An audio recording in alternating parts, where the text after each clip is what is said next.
We all know the food and beverage industry is driven by the products. We need to continuously study the consumer insights to develop the products to improve the sustainable operation of the company. But the success rate of the products is very low in the industry. The organizer asked us to talk about how to become 1 out of the 10 to become successful. But if we look at the reality, if we look at the leading companies and the SMEs in the industry, actually it's less than 1% of the products can be successful. Even some products can fail before they leave the warehouse of the company, and after they are announced into the market, some of them are phased out from the supermarket in several months. So we are all concerned about how to improve the success rate of the new products. So I want to ask our 3 panelists to give us an analysis why the success rate of the new products in China are so low.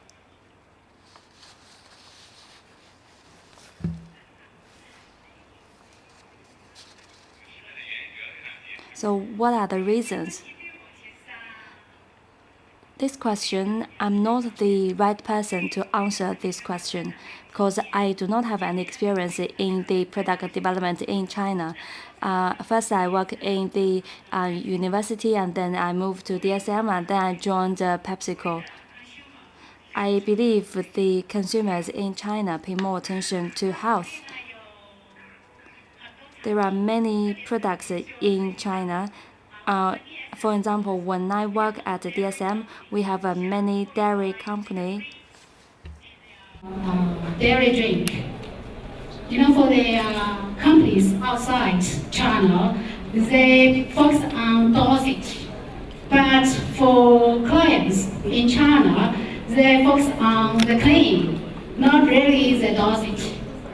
That is really my personal experience with beverage company in China.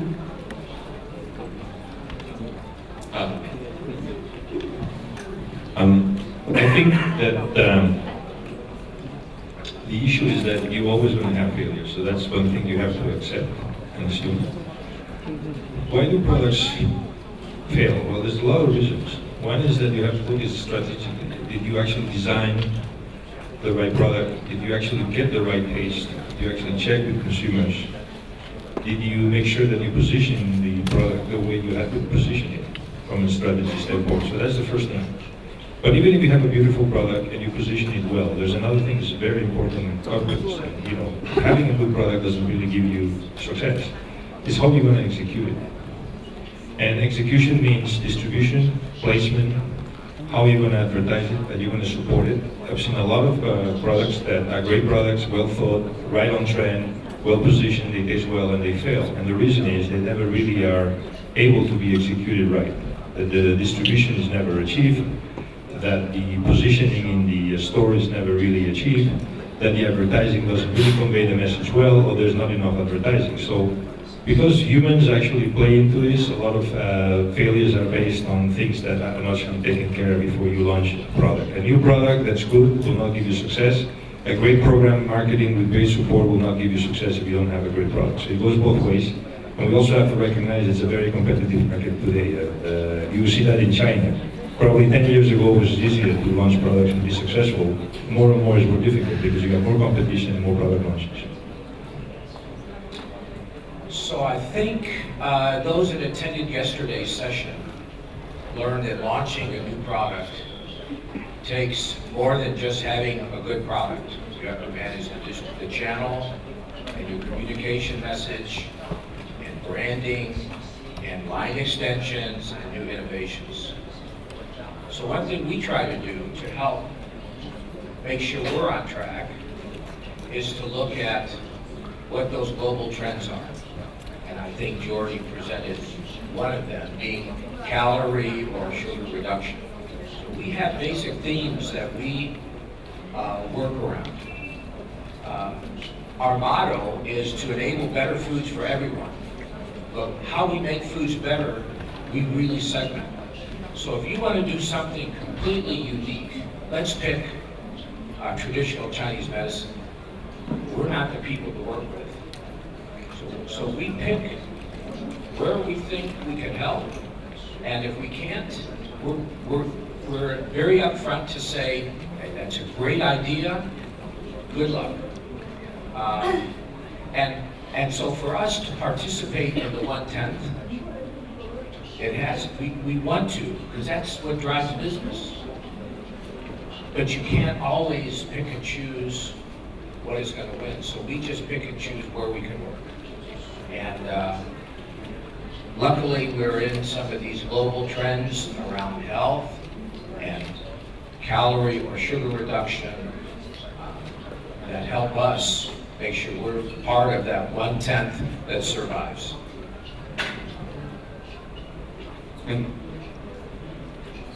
Gregory 先生呢提到了趋势2个字，并且提到呢这种低糖低热量的产品呢未来。Mr. Jordi Kesel mentioned low sugar and low calorie products will have a very good future. In the morning, we have mentioned the industry will enter into the phase of restructuring. If we look at the market, we can find that the tea drinks or the low concentration fruit or juice drinks have been at the recession stage. And the functional drinks and products grow very fast. So I want to ask our 3 speakers, what are the opportunities of innovation in these areas? We mentioned the low sugar, low calorie products. Any other areas for innovation? Well, China has been an absolutely fantastic country to be in the last 25 years. And yesterday's presentation, the key to growth in food in China was just to show up and have something that was good, tasting, and at the right price point. Today is very different. A comment that stood out to me yesterday, one of the speakers was, in innovation, make sure you have somebody born after 1998 on your team. Because I'm the wrong person to find out what the millennials want, okay? All you have to do is encourage that, okay? Now, if you're gonna create, because China is also a market for indulgence. Look at indulgence is a tremendous opportunity for product lines because the growing middle class, growing upper middle class has the money. And they want to spend it on themselves. So it isn't around basic food nutrition. It's about feeling good and being stylish by what I eat. That's very different than, say, when I was young. And you have to balance that. Now you have a whole generation also becoming older. They don't taste quite the same. They're not looking for the next latest music. They're looking after spicier foods, better tasting foods to them as you age. So the elderly is also a market space that you shouldn't forget the old guys, okay? So what I'll say is that the tea and juice trend that you talk about, we would talk about Europe, especially US, you also see declines in carbonated soft drinks. So a lot of the big beverage categories are suffering a little bit of decline or not really enjoying growth. And to me, when I ask the question, what is the next big thing? I don't think there's the next big thing. I think people still like tea, still people like juices, I still think people like carbonated soft drinks. There was a question before about people consuming less sugar. I think it's how you make these products more appealing and healthy in profile to the consumers. And you can do that. I'm not saying that you have to actually completely reshape your product and completely make it totally healthy, but it takes a little bit of step by step. So I don't think people are not liking tea. I don't think people are not liking juices. People are trying to moderate certain consumption. So if you address that, your products will be more appealing. So I think the next big thing will be still those drinks, but they will be redefined in how they sell and how they are positioned in terms of sugar. And there will be new products, of course, but the new products will not be anything. I'm not remembering now, there's a very successful product today in the US called Cuie, which is actually you know that probably well. It's a functional drink, but it's actually, at the end of the day, it's flavored water, really, with basically almost no calories. And they're using that with stevia. It's very successful. Consumers like it. They have a health benefit as well, you know, antioxidants and things like that. But it's still flavored water. It's nothing that is extraordinary. It's just how can you reshape that and make it more appealing to consumers without forgetting also that you have to keep the taste. So I don't think it's magic. It's just common sense.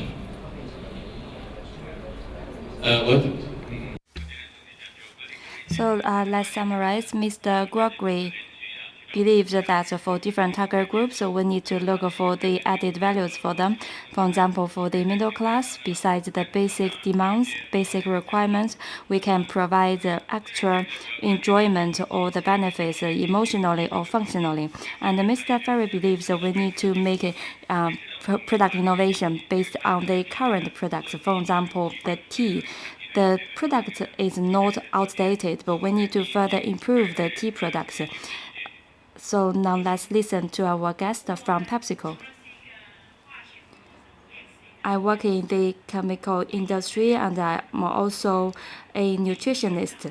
So I follow the nutrition status of the Chinese people, and I have discovered a situation which makes me feel very worried, and I want to do something for it. With regard to health, we need to first reduce the calorie, and the next stop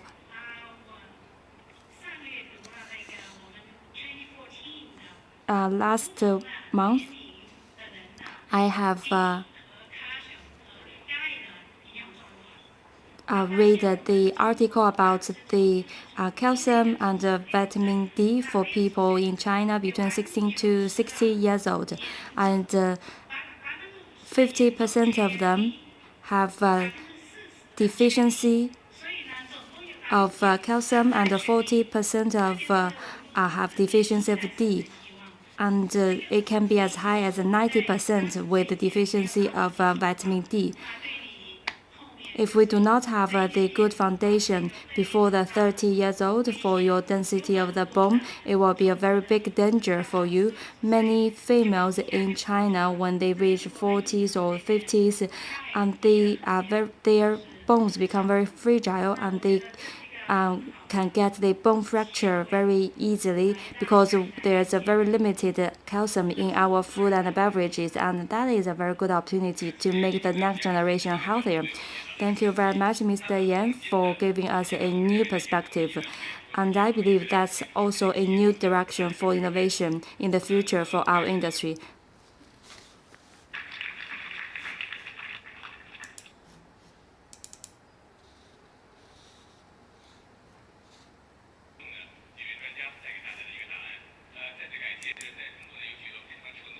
PepsiCo has many successful products in China, also in the world. So what is the direction of innovation for PepsiCo in the future? Oh, that's right. Calorie reduction. So that's the reason we are working very closely with PureCircle. I think that is for the next 3 years. After 3 years, as I just talked about, we should focus on 45.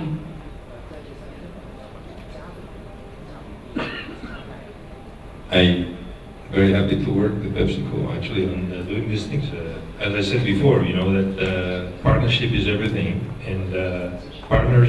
There's got to be partnership between the food and beverage companies and I think the ingredient companies, whether it's our company or anybody else. Greg represents a great company as well. You cannot just do everything on your own in food and beverage manufacturers. I think you know your product very well, but you still need people that understand the ingredients very well. And you combine those both and you do partnership, that's where you're going to be successful. So, you know, that's an example in this particular case how we work together.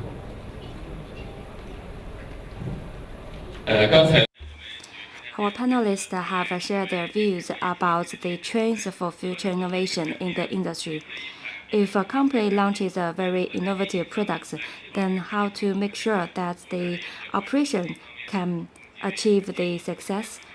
And I think that's also a concern. Do you have any advice or any suggestions? Are you talking about plant production in a plant, in a production facility, or something else? 我觉得包 It includes the production of the product, also the marketing and the promotion of the products, as well as to establish the connection with the consumers, all included in operation. I don't have any. I do have marketing background, but it's a complicated question because, as I said before, the distribution channels are getting more and more competitive, more sophisticated. It happens all the time.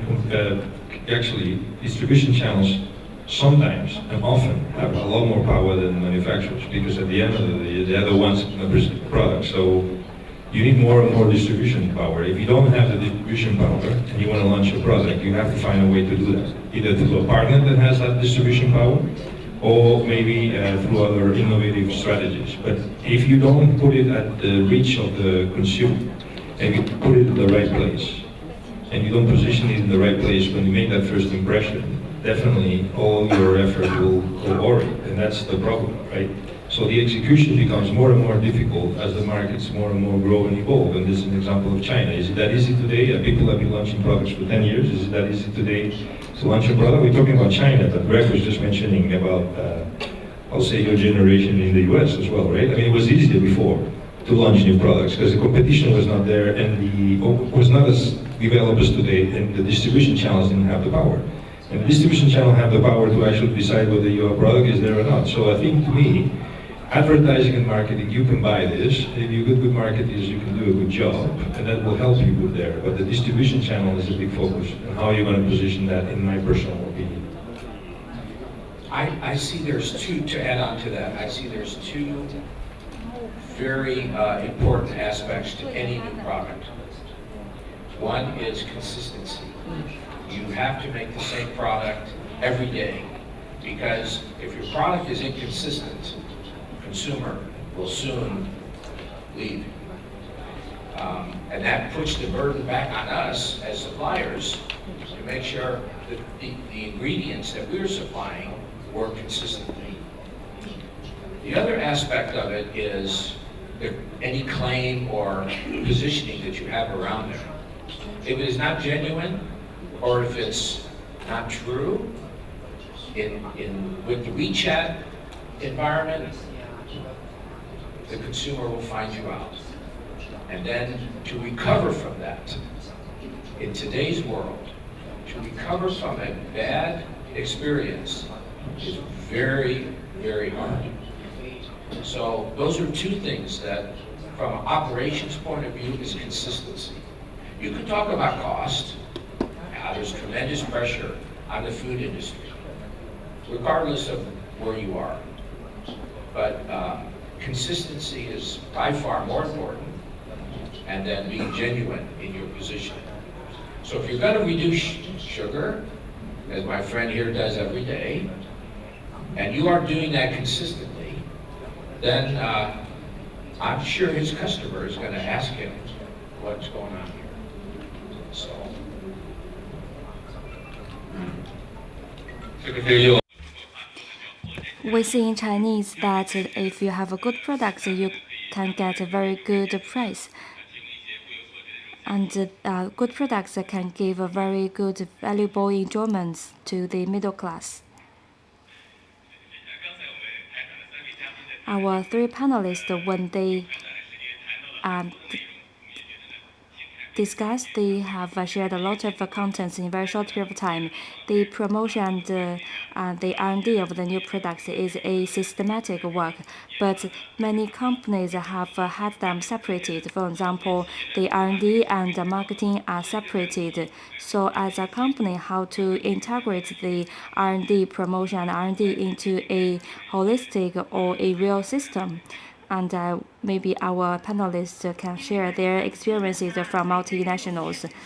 PepsiCo is a very big company, so that is a real problem for us.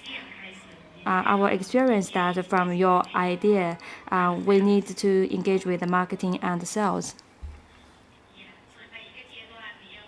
At every stage, you need to include the marketing department there. It's an issue we as manufacturers of ingredients, encounter a lot of times when we go and meet. Somebody asked me before about how you make sure that the message about stevia gets across the whole company. When you work with large companies, you do observe that. Unfortunately, you observe that big companies tend to work more in silos. You go to an innovation production presentation, and you find out that all the people in that room are just meeting each other for the first time. Sometimes when you go present, and you're just presenting, there is a surprise. So I think, unfortunately, big companies sometimes have this issue of having too many silos. Sometimes there's politics also involved, which at the end of the day delays a little bit the process. That's why, a lot of times big companies outsource innovation. There's a lot of smaller companies that are faster, that launch great concepts, and then a big company goes and buys them. We have that example many times, and I'm sure it's also happening in China. So there's a lot of companies almost let the smaller guys do the innovation, resource themselves, launch products, and then they buy their way in. That's a way of pursuit. I'm not saying that this is the only way you innovate, but you do see that the speed to go to market in big companies is actually slow. I think the other thing to help food companies, who would be our customer in innovation, is to invite from our team different disciplines. So, for example, we try to make sure we have an application locally done by people who are consumers of the companies that we're working with and have a sense of where they want to go. Because something created in Europe or the US doesn't necessarily fit here. So once we have an idea of the taste, texture, what our value proposition might be, we try to also bring to the table, beyond just sales, marketing, talk about trends, not just, hey, my ingredient does this. It's more about, here's what's going on in the broader trends, either globally or locally, so that we help stimulate the discussion. We are not good mind readers. And you heard early from Manuel, sometimes innovation happens not in a meeting. It happens when you're in the car, on the metro, waiting in line somewhere. And so you have to spur that, and having different people at the meeting helps the thought process. And innovation is about thinking, what if, why not, how? So, okay. I remember at the very beginning, Mr. Gregory mentioned we need to make use of the people born in the 80s and in the 90s, let the young generation, young employees to collect the information and improve the marketing of our products. So do you have any specific cases to share with us about to make use of the power from your employees born in the 80s and 90s to give us good ideas of new products? I think it was Stephen in Mondelez say you got to have a diverse talent pool. And diversity means different backgrounds, different ages. We have a very exciting team here in China, and we also use the global team. Regular visits here, so that you can see a wide variety of people. Now, there are some people in my team that are here, and a lot of them are young because they're full of energy, and I just love working with young people. Okay, so. Thank you very much for your answers. Product innovation is actually a very difficult question. It's very difficult to explain it in great details in 20 or 30 minutes. And in recent years in China market, we can see some leading companies, their success rate of the new products are very low. And some new companies have a very high success rate of innovation, and their annual sales grows by 20 or even 30% annually. I believe there might be some changes in innovation pathway. In the past, it might be from top to bottom. from products to channel, and the channel to find the terminals, and terminal to find the consumers.